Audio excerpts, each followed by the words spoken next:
Zilber, a journalist and adjunct fellow at the Washington Institute. He joins us from Tel Aviv. Neri, I want to get your thoughts on the significance of this attack.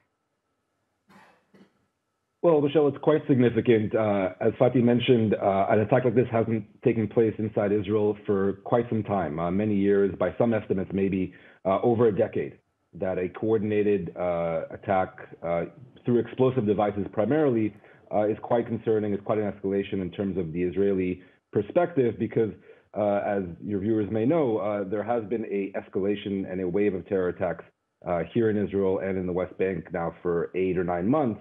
But that has primarily been lone wolf, as it were, knife and shooting attacks, sometimes car ramming attacks, as was the case last week on a highway in the West Bank.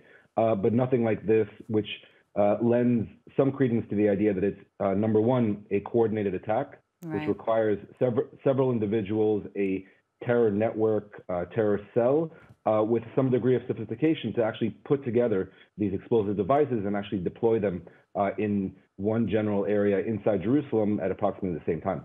Yeah, and as you mentioned, the attacks that we've seen lately, they've been on a smaller scale, often targeting security forces, but this clearly at bus stops, targeting civilians, commuters during a busy time. If this is proven to be a Palestinian attack, what could this lead to? Well, first of all, the Israeli authorities will have to determine who was behind this attack, whether it was actually a militant group based in the West Bank or perhaps a more localized cell out of East Jerusalem. I think that will be a major distinction that the Israelis will have to figure out.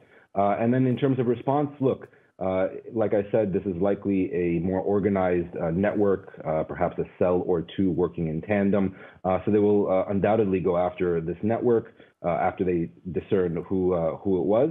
And writ large, we have to put this in context. Number one, like I said, there has been an ongoing escalation, primarily out of the northern West Bank now for the better part of 8 months.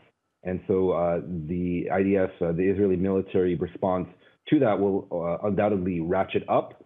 And as Fatih mentioned, it comes in a transition period politically inside Israel where Bibi Netanyahu is set to return to power at the head of a very hardline and far-right government. And so we've already hearing potential ministers out of this government demanding a more forceful response from the outgoing government. In just a matter of weeks, they themselves will be in power.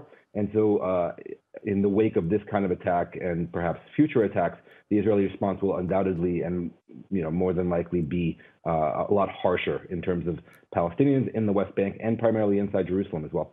All right, Neri, good to have you. Thanks very much.